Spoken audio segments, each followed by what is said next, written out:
Welcome to special live. నేను రమా మండవా. ఈ రోజు లైవ్లో భాగంగా మనం తీసుకోబోతున్న టాపిక్ ఏంటంటే వైఎస్ఆర్సీపీలో ఫైర్ బ్రాండ్స్ అని చెప్పబడే నేతలు ఎవరైతే ఉన్నారో, యాక్చువల్గా అయితే మనం రాజకీయాల్లో ఫైర్ బ్రాండ్స్ అంటే మామూలుగా అయితే ఏ ఇష్యూస్ మీదనో ప్రజా సమస్యల మీదనో ఫైట్ చేస్తేనో, అదేవిధంగా అటు ప్రతిపక్షంలో ఉన్న ఇటు అధికార పార్టీలో ఉన్న ప్రజలకు అండగా నిలబడితేనో, లేకపోతే అనే ఇష్యూల మీద అగ్రెసివ్గా గ్రౌండ్ లెవెల్లోకి వెళ్ళి ఫైట్ చేస్తేనో వాళ్ళని ఫైర్ బ్రాండ్ నేతలు అంటాం. వాళ్ళకి ఫైర్ బ్రాండ్స్ అనే ఒక ఇమేజ్ వస్తుంది, ఆ స్థాయిలో రాజకీయాల్లో ఒక ఎక్స్పోజర్ వస్తుంది. కానీ వేరే వైసీపీలోకి వచ్చినట్లయితే అసలు ఫైర్ బ్రాండ్స్ అనే పదానికి, ఫైర్ బ్రాండ్ అనే పదానికి అర్థాన్నే మార్చేశారు వాళ్ళు. ఎందుకంటే కేవలం వైఎస్ఆర్సీపీ నుండి గత 5 ఏళ్ల పాటు, అంతకుముందు కూడా ఇంకా 5 ఏళ్ల పాటు ప్రతిపక్షంలో ఉన్నప్పుడు ఎవరైతే బూతులు మాట్లాడతారో, ఎవరైతే జగన్మోహన్ రెడ్డిని సేవ్ చేయడం కోసం ముందుకు వస్తారో అగ్రెసివ్గా, అలాంటి వాళ్ళనే ఫైర్ బ్రాండ్స్ అంటూ వచ్చారు. అందుకే వైఎస్ఆర్సీపీలో ఇప్పుడు వైఎస్ఆర్సీపీ ఓడిపోయి 11 సీట్లకే పరిమితమైంది. ఆ ఫైర్ బ్రాండ్స్ అని చెప్పబడే నేతలంతా కూడా ఆల్మోస్ట్ ఇంట్లో కూర్చున్నారు ఈరోజు ఓడిపోయి. వాళ్ళ భవిష్యత్తు ఏంటో కూడా ఈరోజు అర్థం కాని సిచ్యువేషన్ ఉంది. అయితే అలాంటి ఫైర్ బ్రాండ్స్ ఓటమికి, పార్టీ ఓటమే కారణం కాదు. ఈ రోజున వాళ్ళు ఇండివిజువల్గా తమ భవిష్యత్తుని డిఫెన్స్లో పడేసుకోవడమే కాదు, వాళ్ళ కేవలం వాళ్ళ నోటి దురుసు కారణంగా ఈరోజు పార్టీ భవిష్యత్తుని, జగన్మోహన్ రెడ్డి రాజకీయ భవిష్యత్తుని కూడా అంధకారంలో పడేశారన్న చర్చ జరుగుతోంది. అందులో చాలా వాస్తవం కూడా ఉంది. మనం ఇందాక చెప్పుకున్నట్టు ఎవరైనా ఫైర్ బ్రాండ్స్ అంటే ఒక ఎక్స్పోజర్ ఉంటుంది. ఫైర్ బ్రాండ్ లీడర్స్గా ఏదైతే రాష్ట్ర స్థాయి మొదలుకొని జాతీయ స్థాయి వరకు ఎంతోమంది లీడర్స్, ఉమెన్ లీడర్స్ మొదలుకొని ఎంతోమంది తమకంటూ ఒక ఎక్స్పోజర్ తెచ్చుకున్నారు. ఆ ఫైర్ బ్రాండ్ ఇమేజ్ ఉన్న చాలామంది నేతలు. కానీ వైఎస్ఆర్సీపీకి ఎగ్జంప్షన్ ఈ విషయం. ఎందుకంటే ఫైర్ బ్రాండ్ అనే దానికి ఒక అర్థాన్నే మార్చేశారు. కేవలం బూతులు తిడితేనే ఫైర్ బ్రాండ్స్, కేవలం అగ్రెసివ్గా ఎదుటి ఉంది ఎంతటి వాళ్ళైనా వాళ్ళ స్థాయి స్లేచరు చూడకుండా మాట్లాడటమే ఒక ఫైర్ బ్రాండ్ ఇమేజ్ అనే ఒక ఇల్యూజన్లో ఉంటూ వచ్చారు వైఎస్ఆర్సీపీ నేతలు. ఈరోజు ఆ స్థాయిలో వాళ్ళు వ్యవహరించిన తీరే పార్టీ ఓటమికే కాదు, ఆ పార్టీ భవిష్యత్తును కూడా పూర్తిగా డైలమాలో పడేసింది. ఈవెన్ ఈరోజు సీనియర్ నేతలు చాలామంది ముందుకు వచ్చి, నిన్న మొన్న చూసాం ఒక కాసు మహేష్ లాంటి వాళ్ళు, అదేవిధంగా ఒక బొత్స సత్యనారాయణ లాంటి వాళ్ళు ముందుకు వచ్చి ఈరోజు మాట్లాడుతూ ఉన్నారు. తమ నేతలు మాట్లాడిన బూతులు భాషే తమను ఈ స్థాయికి పడేసింది, తమను ఈ స్థాయిలో ఈరోజు తమ భవిష్యత్తు మీద ఆందోళన కలిగేలా చేస్తోంది, భవిష్యత్తే లేకుండా చేసిందంటూ కూడా ఓపెన్ అవుతూ ఉన్నారు. అంటే మనం చూస్తే ఇన్ని రోజులుగా వీళ్ళందరికీ కూడా వాళ్ళ బూతుల వల్ల, వాళ్ళ యాటిట్యూడ్ వల్ల ఆ పిడికిడి మంది ఎవరైతే ఉన్నారో మొత్తం వైఎస్ఆర్సీపీలో మనం చూసుకుంటే ఇక్కడ ఈ విషయాన్ని మనం హైలైట్ చేసుకోవాలి. వైఎస్ఆర్సీపీ తరఫున చూసుకుంటే ఆల్మోస్ట్ ఎమ్మెల్యేల దగ్గర నుంచి, ఎమ్మెల్యేలు జగన్మోహన్ రెడ్డికి టీడీపీ నుంచి తీసుకున్న వాళ్ళు, తన తరఫున గెలిచిన వాళ్ళు దగ్గరగా 150 మందికి పైగా ఉన్నారు. అందులో రాజ్యసభ సభ్యులు ఉన్నారు, ఎంపీలు ఉన్నారు, అదేవిధంగా వివిధ నామినేటెడ్ పోస్టులో ఉన్న వాళ్ళు ఉన్నారు, ఎమ్మెల్సీలు ఉన్నారు. అలా పార్టీలో పేరున్న నేతలు అయితే దాదాపు దగ్గరగా ప్రామినెంట్ లీడర్స్ అంటే ఒక 500 మంది దాకా ఉండి ఉంటారు. అలాంటి 500 మందిలో ఎవరు కూడా, మిగతా నేతలంతా ఎవరు కూడా ఎప్పుడు కూడా ఆ స్థాయిలో బూతులు మాట్లాడే ప్రయత్నం చేయలేదు. ఆ పిడికండి మంది నేతలు మాత్రమే ఎన్నోసార్లు బూతులు మాట్లాడుతూ వచ్చారు, బూతులకి బ్రాండ్ అంబాసిడర్లుగా మారారు. ఆ పిడిగడ మంది నేతల కారణంగానే ఇప్పుడు మిగతా ఈ 500 మంది కూడా ఎఫెక్ట్ అవుతున్న పరిస్థితి, ఇంక్లూడింగ్ జగన్మోహన్ రెడ్డి, ఇంక్లూడింగ్ ఆయన పార్టీ వైసీపీ. ఈరోజు అదే విషయాన్ని ఎవరో అధికారంలో ఉన్న పార్టీనో వాళ్ళకి ప్రత్యర్థులు చెప్పట్లేదు, సొంత పార్టీ నేతలే, వైఎస్ఆర్సీపీ సీనియర్లే ఈరోజు ఒక్కొక్కరుగా బయటకు వస్తూ ఉన్నారు. ఒక్కొక్కరుగా తమ పార్టీ నేతల మీద, వాళ్ళు వ్యవహరించిన తీరు మీద ఫైర్ అవుతూ ఉన్నారు.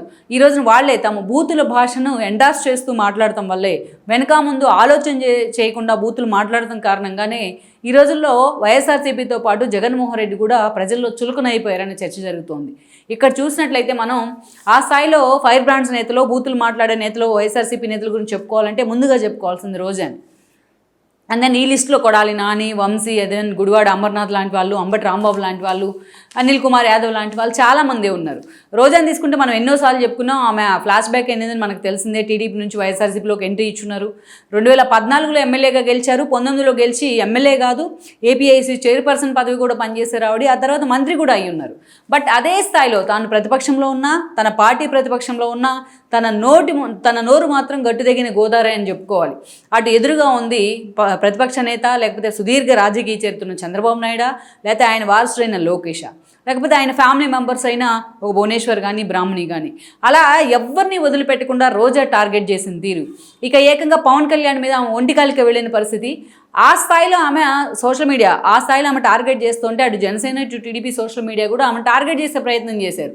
కానీ అంతకు రెట్టింతలుగా ఆమె ప్రవర్తించిన విధానం, ఆమె యాటిట్యూడ్ కానీ, ఒక వైజాగ్ గర్జన వేదికగా పవన్ కళ్యాణ్ ఒక హ్యూమిలేట్ చేసిన తీరు కానీ ఆవిడ. సో ఇదంతా కూడా జనం మైండ్లో నిజంగానే రిజిస్టర్ అవుతూ వచ్చింది. రాజకీయాల్లో ఒక మహిళా నేత ఎలా ఉండకూడదు అంటే రోజని ఎగ్జాంపుల్గా చూపించే పరిస్థితి వచ్చింది. ఈ రోజున ఆమె భవిష్యత్తుతో పాటు దీనికి ఎఫెక్టే, దీనికి రెప్లికానే ఈరోజు రిజల్ట్లో కనిపించింది. ఈ రోజును చూసినట్లయితే రోజా ఓడిపోయి ఇంట్లో కూర్చుంటే ఆమె ప్రత్యర్థి అయిన పెద్దిరెడ్డి లాంటి వాళ్ళే గెలిచారంటేనే ఆమెకి ఇంకా ఎగ్జిస్టెన్స్ పొలిటికల్గా లేదని అనుకోవాలి మనం. ఆ స్థాయిలో డిఫెన్స్లో పడుతున్న situation because of her attitude. ఇక సేమ్ కొడాలి నాని వంశీలను తీసుకున్నా కూడా వాళ్ళిద్దరి ప్రస్థానం టీడీపీ నుంచే స్టార్ట్ అయింది. సేమ్ కొడాలి నాని అండ్ వంశీలు ఇద్దరు ఒక కార్యకర్తలు, సామాన్య కార్యకర్తల్లాగే ఎంట్రీ ఇచ్చున్నారు ఆ పార్టీలోకి. ఇంకా ఏదైతే ఎన్టీఆర్ ఫ్యామిలీతో సాన్నిహిత్యం కారణంగానే వాళ్ళిద్దరికి టికెట్స్ కూడా లభించాయి. 2004 నుంచి గుడివాడ నాని కొడాలి నాని గుడివాడ టికెట్ తీసుకున్నారు. అండ్ దాన్ని 4లో గెలిచారు, 9లో గెలిచారు. ఆ తర్వాత జగన్మోహన్ రెడ్డి వెంట నడిచారు. ఆ తర్వాత చూసినట్లయితే 14లో కూడా జగన్మోహన్ రెడ్డి తరపున పోటీ చేస్తారు ఆయన పార్టీ తరపున. అండ్ దాన్ని ఎమ్మెల్యే కూడా 3సారి ఎమ్మెల్యే కూడా అయ్యారు ఆయన.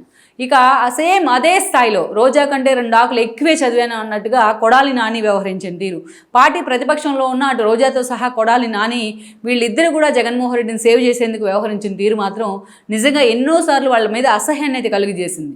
బట్ అదే వాళ్ళిద్దరూ కూడా 2019లో జగన్మోహన్ రెడ్డి వేవ్లో గెలిచి మరోసారి ఎమ్మెల్యేలు అయ్యారు.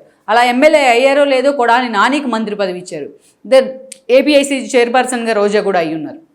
ఒకవైపు చూస్తే అది పార్టీ అధికారంలో ఉంది, తమ్ము ఎమ్మెల్యేలు అయి ఉన్నారు. అండ్ దెన్ మంత్రి అయి ఉన్నారు కొడాలి నాని. ఆమెకి క్యాబినెట్ హోదా ర్యాంకులో ఏపీఐసీ చైర్పర్సన్, 2.5 ఏళ్ల తర్వాత మళ్ళీ మంత్రి కూడా అయ్యారు ఆమె, టూరిజం శాఖ మినిస్టర్గా. సో ఆ స్థాయిలో తమకు అండదండలు ఉన్నాయి కాబట్టి పుష్కలంగా ఇక పూర్తి స్థాయిలో రెచ్చిపోయారు అనుకోవాలి వాళ్ళు చంద్రబాబు నాయుడిని, ఆయన ఫ్యామిలీని.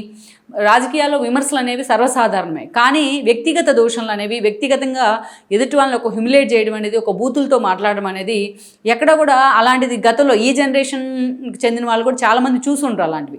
అందుకే ఈరోజు ఒక రోజానో ఒక కొడాలి నాని లాంటి వాళ్ళు టీవీలో కనిపిస్తుంటే బూతులు మంత్రులు అంటూ టీవీలు కట్టేస్తున్న పరిస్థితి. చిన్నపిల్లలు కూడా, పెద్దవాళ్ళు కూడా ఇష్టపడట్లేదు వాళ్ళని చూపించడానికి టీవీలు. ఇక వేరే వంశీ లాంటి వాళ్ళని తీసుకున్నా ఇక వంశీ సంగతి అయితే చెప్పాల్సిన అవసరం లేదు. ఏకంగా భువనేశ్వర్ని ఉద్దేశిస్తూ ఆయన చేసిన కామెంట్స్, అటు లోకేష్ లాంటి వాళ్ళు కూడా కన్నీళ్ళు పెట్టుకున్న పరిస్థితి. చంద్రబాబు నాయుడు అసెంబ్లీ నుంచి బయటకు వచ్చి మరీ ఎమోషనల్ బ్రేక్డౌన్ అయ్యే పరిస్థితి ఆయన. అలాంటి సిచ్యువేషన్ అయితే క్రియేట్ చేశారు వీళ్ళంతా కూడా. ఇక అనిల్ కుమార్ యాదవ్ అయితే అగ్రెషన్ పేరుతోనో, ఒక ఫైర్ బ్రాండ్ పేరుతోనో ఎమ్మెల్సీలో అటు కౌన్సిల్ మంత్రిగా ఉన్నారైనా, జలవనరుల శాఖ మంత్రిగా. అసలు ఇరిగేషన్ మినిస్టర్ అంటే పోలవరానికి స్పెల్లింగే తెలియని మినిస్టర్ ఎవరు ఉన్నారంటే అనిల్ కుమార్ యాదవే. పోలవరం మీద ఒక సమీక్ష చేసినట్టుగానో, లేదా పోలవరం గురించి ఏదన్నా పూర్తి స్థాయిలో ఒక రివ్యూలో పాల్గొన్నట్టుగానో మనకి ఎప్పుడూ కూడా కనిపించదు. పోలవరంని ఒకసారి విజిట్ చేసిన సందర్భం కూడా మనకు తెలియదు ఆయన హిస్టరీలో. అలాంటి ఆయనకి జలవనరుల శాఖ ఇచ్చారు జగన్మోహన్ రెడ్డి. బట్ ఆ కృతజ్ఞతని, ఆ గ్రాటిట్యూడ్ని మాత్రం ఆయన కౌన్సిల్లో చూపించేవాళ్ళు. పార్టీ అధికారంలోకి వచ్చిన తర్వాత లోకేష్ ఎమ్మెల్సీగా కొన్ని రోజులు కొనసాగారు. 3 ఏళ్ల పాటు ఆయనకి ఇంకా ఎమ్మెల్సీ పదవి ఉంది వైఎస్ఆర్సీపీ అధికారంలో ఉన్నప్పుడు. మాటకు ముందు ఒంటికాలతో లోకేష్ మీదకి వెళ్ళేవాళ్ళు ఆయన. లోకేష్ మీద బూతులతో రెచ్చిపోయాళ్ళు. అమరావతి రాజధాని అంశాలను 3 రాజధానుల నిర్ణయం తీసుకున్నప్పుడు జగన్మోహన్ రెడ్డి కౌన్సిల్ని రద్దు చేస్తూ జగన్మోహన్ రెడ్డి నిర్ణయం తీసుకున్నారు ఆ బిల్ పాస్ కాని సందర్భంలో.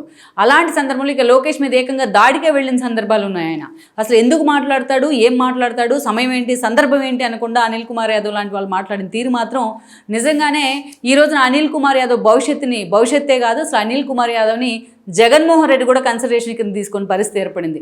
అందుకే ఎక్కడో నెల్లూరులో పోటీ చేయాల్సిన అనిల్ కుమార్ యాదవ్ని తీసుకొచ్చి జగన్మోహన్ రెడ్డి చేయించుకున్న సర్వేల్లో కూడా ఆయన మీద వ్యతిరేకత వచ్చిన కారణంగానే ఆయన తీసుకెళ్లి ఈరోజు నరసరావుపేటలో ఎంపీగా పోటీ చేయించి పూర్తిగా భవిష్యత్తును మందు పెట్టిన పరిస్థితి, ఆయన భవిష్యత్తును కూడా.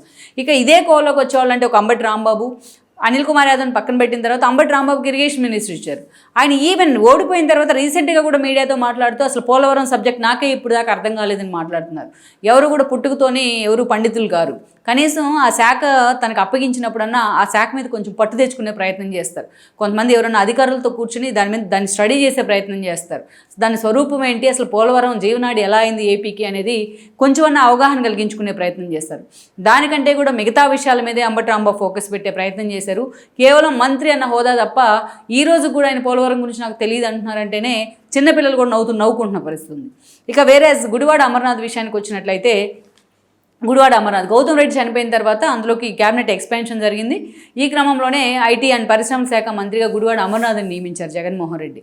ఇక ఆ స్థాయిలో జగన్మోహన్ రెడ్డి క్యాబినెట్ కానీ జగన్మోహన్ రెడ్డి తీసుకున్న నిర్ణయాలను పొరుగు తీసిన వ్యక్తి ఎవరైనా ఉన్నారంటే గుడివాడ అమర్నాథే. సో అదే అనేక సార్లు పరిశ్రమల విషయంలో కావచ్చు, వైజాగ్లో ఏదైతే ఇండస్ట్రియల్ ఈవెంట్స్ కావచ్చు, ఇక అదేవిధంగా తెలంగాణలో ఆయన అనేక సార్లు కోడి గుడ్డు పెడతానికి సమయం ఉందంటే ఆయన మాట్లాడిన మాటలు ఒక ట్రోలింగ్ అయిన విధానం కానీ ఈరోజు గుడివాడ అమర్నాథ్కి నిజంగానే భవిష్యత్తు లేకుండా చేసినాయని అనుకోవాలి. సో అలాగ మనం చెప్పుకున్నట్లయితే తమ శాఖల కంటే ఇప్పుడు మనం చెప్పుకున్న వాళ్ళు ఆల్మోస్ట్ మంత్రులే, ఒక వంశీ లాంటి వాళ్ళు తప్ప. సో ఇలాంటి వాళ్ళు వ్యవహరించిన తీరు మాత్రం నిజంగా ఈ రోజున పార్టీని, జగన్మోహన్ రెడ్డిని కూడా డిఫెన్స్లో పడేసింది. కేవలం వాళ్ళ భవిష్యత్తునే కాదు, ఇలాంటి వాళ్ళు మళ్ళీ మనకి రాజకీయ నేతలుగా, మనకి ఎమ్మెల్యేలుగానో మంత్రులుగా ఉండకూడదని జనం గట్టిగా డిసైడ్ అయ్యారంటేనే జనం ఏది కోరుకోవట్లేదు, ఎలాంటి యాటిట్యూడ్ కోరుకుంటున్నారనేది మనకు అక్కడ అర్థమవుతుంది. ఎందుకంటే మనం ఇప్పుడు చెప్పుకుంటున్న వాళ్ళంతా కూడా వీళ్ళంతా ఓటమి ఒక ఎత్తు అయితే వీళ్ళల్లో అదే స్థాయిలో చూసినట్లయితే కూడా ఓటమి కంటే కూడా వీళ్ళ మీద వాళ్ళ ప్రత్యర్థులు గెలిచిన మెజారిటీలో ఒక ఎత్తు. ఎందుకంటే ఒక హ్యూజ్ మెజారిటీస్తోని ప్రత్యర్థులు గెలుపొందడం జరిగింది. ఆ స్థాయిలో ప్రత్యర్థులు గెలుపొందారంటేనే వీళ్ళని జనం కేవలం ఓడించడమే కాదు, వీళ్ళని జనం ఎంత అసహించుకుంటున్నారు, ఎంత చిత్కరించుకున్నారు అనేది మనకు క్లియర్ కట్ ఇండికేషన్ అనుకోవాలి. మొన్న మెజారిటీస్ మనం చూసినట్లయితే ఇప్పుడు మనం చెప్పుకున్న వాళ్ళని, ఈవెన్ పెద్దిరెడ్డి లాంటి వాళ్ళు చాలా మోనోపలిగా వ్యవహరించారు, వన్ సైడ్గా ఆయన అనఫిషియల్ సీఎంగా వ్యవహరించారు రాయలసీమకి. కానీ అలాంటి పెద్దిరెడ్డిని కూడా ఈరోజు గెలిపించుకున్నారంటే పెద్దిరెడ్డి ఎప్పుడు కూడా తను ఈ స్థాయిలో దుర్భాషలాడిన పరిస్థితి లేదు. ప్రత్యర్థులను రాజకీయంగా చూసుకునే ప్రయత్నమా, అధికారాన్ని అడ్డం పెట్టి కొన్ని ప్రయత్నాలు చేశారేమో కానీ ఈ స్థాయిలో ఆయన తన స్థాయిని, తన స్వేచ్ఛని దిగజార్చుకుని మాట్లాడిన సందర్భం అయితే లేదు. ఎవరైతే తమ స్థాయి మరిచి జగన్మోహన్ రెడ్డి కోసం, ఆయన ఇచ్చిన పదవి కోసం శాఖల మీద దృష్టి పెట్టకుండా, తన పాలన మీద దృష్టి పెట్టకుండా ఎదుటి వాళ్ళని తిడటానికే సమయం కేటాయించారో ఇప్పుడు కేవలం వాళ్ళకి తమ భవిష్యత్తు గురించి లెక్కలేసుకోవడానికి కూడా సమయం సరిపోవట్లేదు, సమయం అందట్లేదు వాళ్ళకి. సో ఆ స్థాయిలో ఈ నేతలంతా కూడా. కానీ ఇక్కడ ఒక ట్విస్ట్ ఏంటంటే మనం చెప్పుకోవాల్సింది ప్రత్యేకమైన పాయింట్ ఏంటంటే యథా రాజా తదా ప్రజ అన్నట్టే ఇక్కడ వీళ్ళు వ్యవహరించారనేది కూడా ఈరోజు సీనియర్లు ఫైర్ అవుతూ ఉన్నారు బయటకు వచ్చి. ఎందుకంటే ఈ రకంగా మాట్లాడుతూ ఉంటే దీని ఎఫెక్ట్ తనకి రిజల్ట్లో కనిపిస్తుందని జగన్మోహన్ రెడ్డి ఎందుకు ముందుగా అంచనా వేయలేకపోయారు అనేది చాలామందికి అర్థం కాని ప్రశ్న. కానీ ఇక్కడే ఒక ట్విస్ట్ ఏంటంటే జగన్మోహన్ రెడ్డి కూడా తాను సీఎం అన్న విషయాన్ని మర్చిపోయి అదే స్థాయిలో వ్యవహరిస్తూ వచ్చారు. పవన్ కళ్యాణ్ ఉద్దేశించి జగన్మోహన్ రెడ్డి మాట్లాడిన తీరు మనకి ఎప్పుడు గుర్తుండే ఉంటుంది. మాటకు ముందు పవన్ కళ్యాణ్ వ్యక్తిత్వ హన్నాన్ని చేస్తూ ఆయన మాట్లాడారు.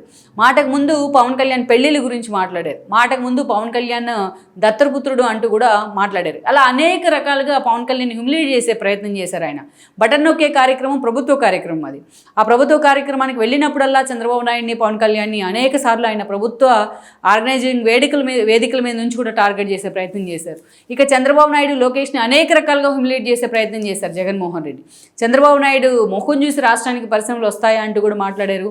చంద్రబాబు నాయుడు ముసలాడు అయిపోయారంటూ మాట్లాడారు. జగన్ కూడా ఇంక ఏజ్ పెరిగితే ముసలాళ్ళే అవుతారు ఎవరైనా సరే, లాంగ్ లాస్టింగ్ ఉండదు లైఫ్కి.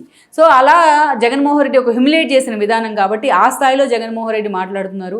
ఇక టీడీపీ ఆఫీస్ మీద దాడులు చేస్తే నన్ను హ్యూమిలేట్ చేశారు కాబట్టి, నన్ను అవమానించారు కాబట్టి దాడులు జరగవా అంటూ వాటిని ఎండార్స్ చేశారు.